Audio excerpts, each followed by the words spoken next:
साधारण निर्वाचन को चापमुक्त और अवैध बंटन रोकने को मुख्य निर्वाचन आयोगों पक्षर जारी संपर्क में समस्त निर्देशावली त्रुटिशून्य कार्यकारिता समस्त आरटीओ समीक्षा बैठक कर राज्य परिवहन कमिशनर अमिताभ ठाकुर। आदर्श आचरण विधि परिप्रेक्षी में जारी निर्देशनामा अनुଯାयी अनेक जिले में एसटीए पक्षर विभिन्न विभाग सह मिलित भाव कड़ाकड़ी जांच जांच रे आईटी ईडी उभय राज्य और जीएसटी अबकारी विभाग वाणिज्य कर पुलिस विभाग आदि सामिल होते।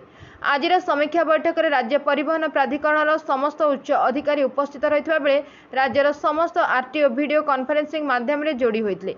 चली जांच कार्यक्रम में अन्य नोडाल एजेंसी गुड़िक उचित समन्वय रक्षा कर आहरी व्यापक करने को परामर्श देते कमिशनर। गणतंत्र महापर्व निर्वाचन में समस्त मताधिकार सुनिश्चित करने जोर देते देशर मुख्य निर्वाचन आयोग।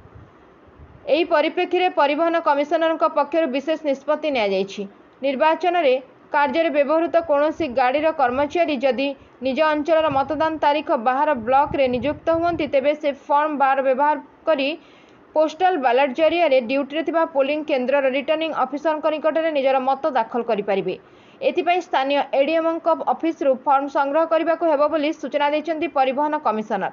उल्लेखयोग्य जे निर्वाचन को मुक्त और अबाध करने को निर्वाचन आयोगों पक्षर ई भिजिल नामक एक मोबाइल एप्लिकेशन लॉन्च करा जायछि।